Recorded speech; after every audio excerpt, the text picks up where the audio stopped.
오늘 우리에게 주시는 하나님의 말씀은 요한복음 11장 23절에서 27절의 말씀입니다.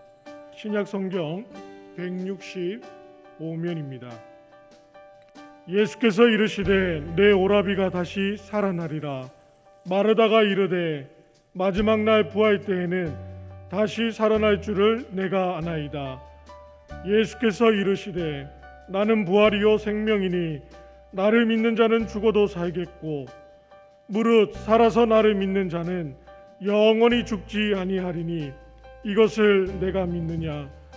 이르되 주여 그러하이다. 주는 그리스도시요 세상에 오시는 하나님의 아들이신 줄 내가 믿나이다. 아멘. 오늘 우리는 이 부활절 이후 첫 번째 주일을 맞이하고 있습니다. 이 교회 역사를 보면 부활절 이후 오순절 성령 강림 주일까지 이 50일 기간을 가리켜서 기쁨의 50일이라고 불렀습니다. 현재 우리가 지키고 있는 이 교회의 절기는 교회가 로마에 의해 국교로 공인된 이후 생긴 절기들입니다. 즉 AD 기원 후 3세기경부터 시작한 아주 오래된 역사를 가지고 있습니다. 이 기쁨의 50일에 관한 문헌은 특별히 니케야 종교회의에서 처음 나타났습니다. 오순절 성령 강림의 사건으로 탄생한 초대교회가 무려 300년이란 긴 시간 동안 그 무서운 박해와 핍박의 기간 동안 소중히 지켜온 기독교 교회의 유일한 절기인 것입니다. 대림절과 사순절보다도 더 오래된 절기였습니다.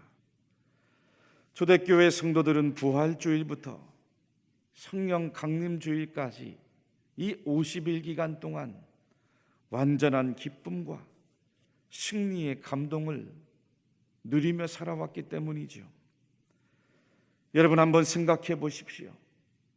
분명히 눈앞에서 그 십자가의 양손과 발에 못이 박혀 물과 피를 다 쏟아내시고 돌아가신 예수님이셨는데 다시 살아나신 것입니다. 그 죽음의 무덤에서 우리 예수님이 다시 부활하신 것입니다.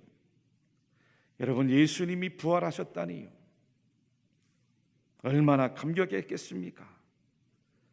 무엇보다 자신들의 삶의 그 구체적 현장에서 그 부활하신 예수님의 형할할 길 없는 그 모습 실제로 경험한 사람들이 초대교회 성도들입니다. 얼마나 기쁘고 환희에 가득 차 있었겠습니까? 죽음을 이기고 다시 찾아오신 그 주님 모습 바라볼 때 초대교회 성도들에게는 자신들의 삶과 목숨을 전혀 다른 관점에서 바라보도록 한 것입니다. 그것이 바로 성도들의 나중에 순교로까지 이어지게 한 것입니다.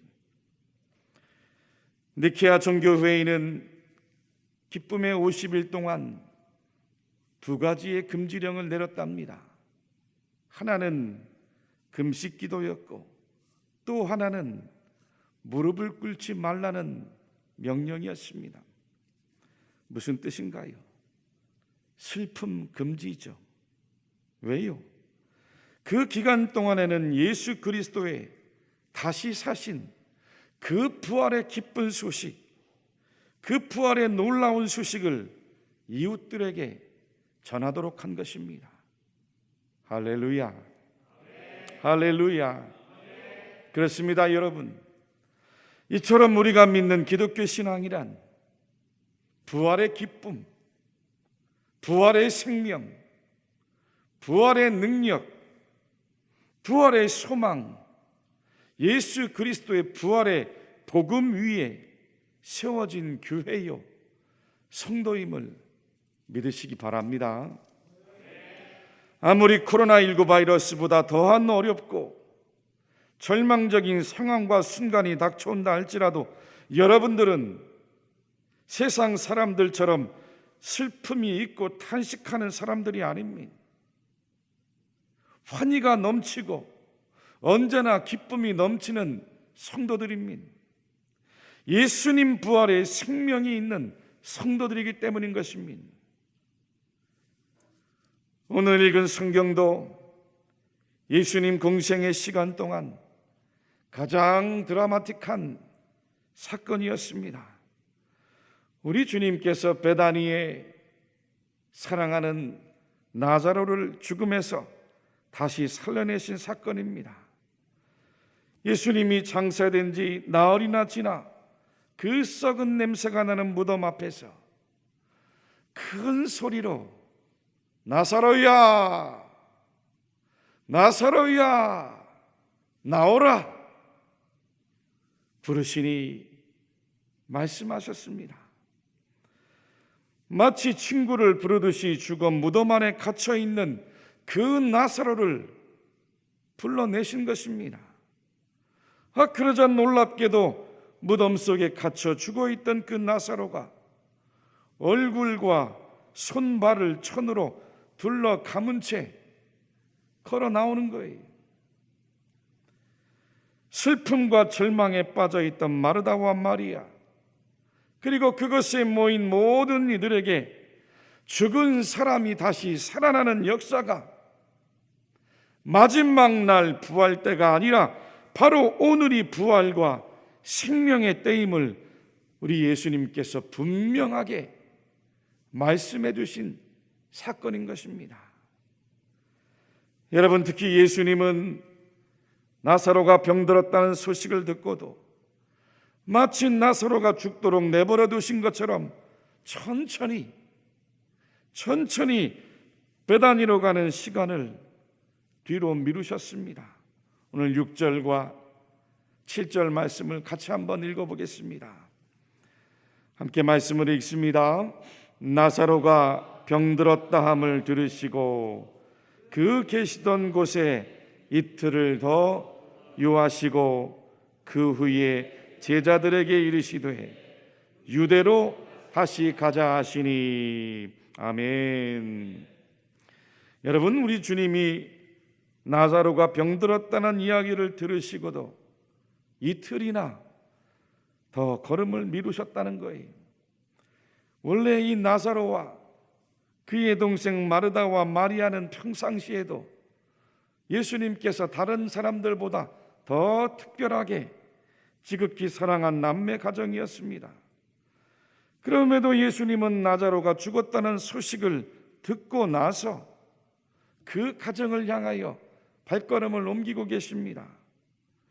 다음과 같은 상황에 대해 제자들에게 우리 주님은 이렇게 말씀하고 계셨습니다.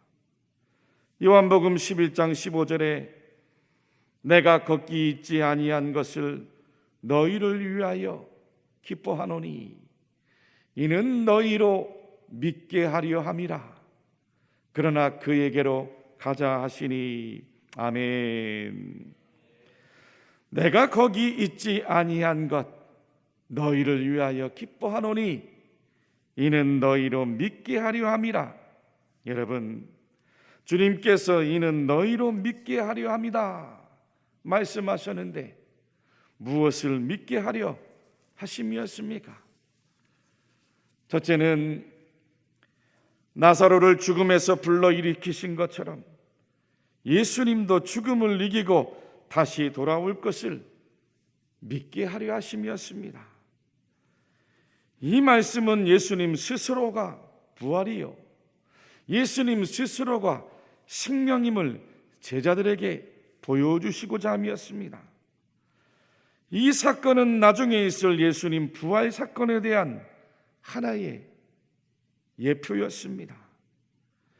예수님은 주님의 부활을 죽은 그 나사로를 통해 미리 보여주기를 원하셨고 제자들에게 주님의 부활을 믿게 하려는 뜻이었기 때문입니다.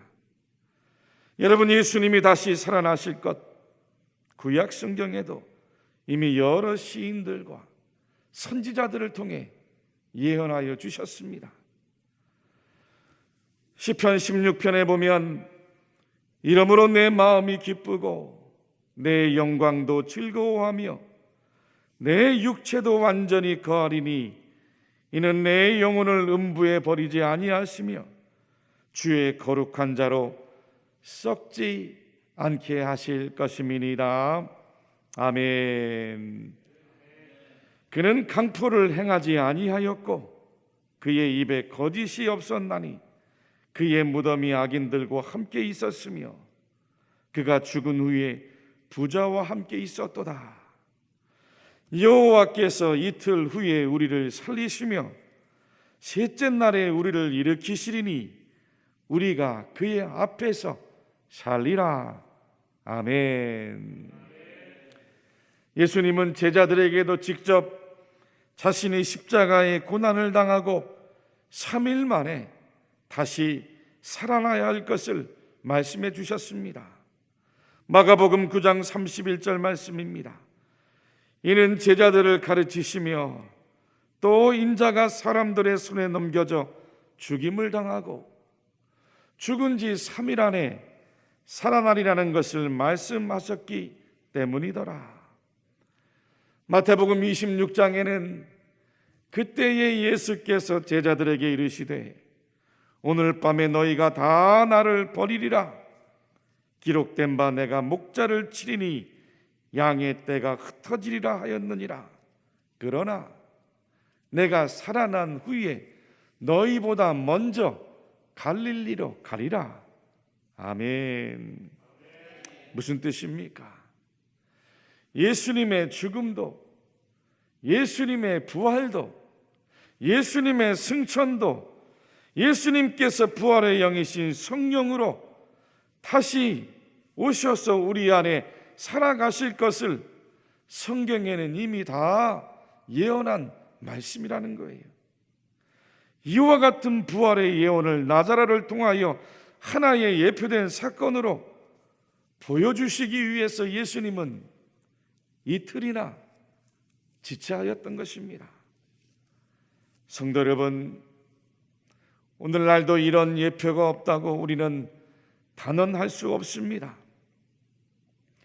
어느 한 권사님께서 백혈병 투병을 하다가 의학적으로 운명을 하셔 다시 기적적으로 살아나는 소생의 사건이 있었습니다. 권사님께서 그 짧은 순간에 하나님 은혜로 천국을 경험하셨는데 몸도 다시 회복이 되어 병원에서 퇴원을 하셨어요. 권사님이 천국을 보고 그 천국에 다녀온 것을 비밀로 입을 꽉 다무셨는데 천국이 그렇게 좋다는 것 하나와 또 이 세상에 다시 살고 싶은 마음이 단 하나라도 안 든다는 것 외에 다른 말씀은 안 하시더라는 겁니다. 하나님께서 다시 살려 보내주셨기에 세상을 살아가는데 이젠 살려달라고 기도하는 대신에 빨리 데려가 주세요 기도하며 천국을 너무나 소망하고 그리워하셨다는 것이죠. 그러면서 사람들에게 하는 이야기가 이 세상의 헛된 것을 너무 의지하지 말라고 희망을 주고 용기를 주면서 힘 닿는 대로 복음 전하며 전도를 열심히 하셨다는 것입니다. 그렇게 딱 2년 동안을 더 사시다가 운명하셨는데 나중에 돌아가실 때도 너무나 좋아하면서 눈을 감으셨다는 이야기입니다. 그 권사님을 가까이 곁에서 지켜보던 어느 한 분이 그 2년 동안 권사님 사는 모습을 보고는 마치 천사가 저렇게 살겠구나 하는 생각이 드셨을 정도였습니다. 천국과 세상은 이렇게 비교가 안 되는데 어리석게 우리는 이 둘을 저울에다가 올려놓고 저울질하면서 어쩌면 천국은 다 까먹고 세상에서 천년만년 살 것처럼 그동안 어리석은 짓을 하고 살았구나 하는 마음의 깊은 회개와 감동을 받으셨다는 것입니다. 그렇습니다, 여러분. 예수님의 부활은 성경 말씀대로 이루어진 일입니다. 성도들의 부활도 말씀대로 이루어질 것입니다. 우리 성도들의 소망이 어디에 있습니까? 이 세상이 아닙니다. 할렐루야. 이 세상에 속한 것도 아닙니다. 영원한 생명, 영원한 하늘나라 천국에 있습니다. 믿으십니까? 예수님 부활로 주신 그 천국을 소망하는 성도들로 살아가시기를 간절히 바랍니다. 천국을 믿음으로 바라보며 부활의 소망으로 살아가는 대구 칠곡의 모든 성도님들이 다 되시기를 주님의 이름으로 간절히 축원합니다. 아멘. 두 번째는 예수님을 믿는 믿음 안에 있는 성도들의 생명이 단순한 생물학적 생명이 아님을 말씀해 주신 것입니다. 23절 말씀에 내 오라비가 다시 살아나리라 그 하는 예수님 말씀에 마르다가 마지막 날 부활 때에는 다시 살아날 줄을 내가 아나이다 라고 대답했습니다. 마지막 날에 오라비가 부활할 것을 믿는 것은 지극히 정상적인 믿음이죠. 당시 유대인 중에도 사두개인을 제외하고는 모두가 부활을 믿었습니다. 그런 사후의 생명으로서의 부활을 생각하던 마르다에게 우리 주님은 사후의 부활이 아니라 오늘 현실의 부활을 말씀해 주신 것이 죽었던 오라비가 다시 살아 무덤에 나온다는 것은 상상할 수 없는 모습이었습니다. 그러나 예수님 말씀은 바로 지금 나사로가 다시 살아난다는 것입니다. 우리가 믿는 예수님은 바로 지금이 부활이며 바로 지금이 생명이 되십니다. 그리스도인은 장차 다가올 부활뿐 아니라 현재의 부활을 믿는 사람들인 줄로 믿으시기를 바랍니다. 그런 믿음은 이 세상의 절망, 이 세상의 슬픔, 이 세상의 두려움에서 승리할 수 있는 삶을 살아가게 하는 것입니다. 우리 요한복음 11장 25절과 26절 말씀을 다 함께 읽어보겠습니다. 시작. 예수께서 이르시되 나는 부활이요 생명이니 나를 믿는 자는 죽어도 살겠고 무릇 살아서 나를 믿는 자는 영원히 죽지 아니하리니 이것을 내가 믿느냐. 아멘. 그렇습니다. 나사로의 부활은 물론 예수님의 부활과 차이가 있습니다. 나사로의 부활은 하나의 예표로서 그 역할을 다 했습니다. 나사로는 주님처럼 병영된 육체로 부활하지는 않았습니다. 예전의 몸 그대로 재생된 모습이었습니다. 예표로서 사람들에게 보여져야 하기 때문입니다. 그러나 부활하신 우리 주님은 제자들이 알아보기 어려운 모습이었습니다. 나사로는 그렇지 않지요. 나사로의 몸 그대로 다시 재생되었습니다. 사람들에게 믿음을 주기 위해 그 나사로의 육체는 그대로 다시 살아났습니다. 그리고 예표로 사용되었기 때문에 다른 제자들처럼 다시 죽었을 것입니다.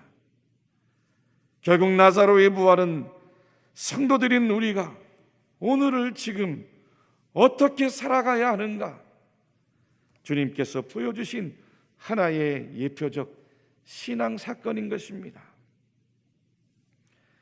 레미제라블의 저자 빅토르 위고는 죽음에 대해서 다음과 같은 남겼다고 합니다.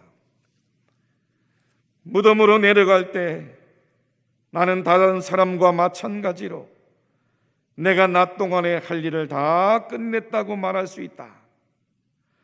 하지만 나의 삶을 끝냈다고는 말할 수 없다.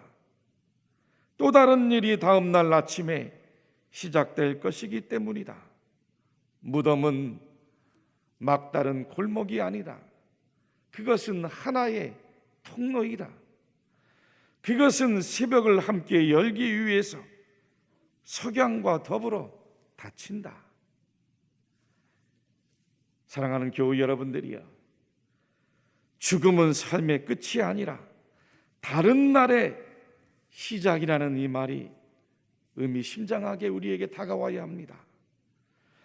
평생 예수님을 믿는 이들 가운데도 죽음을 모든 것의 끝으로 생각하고 두려워하며 절망하는 이들이 있습니다.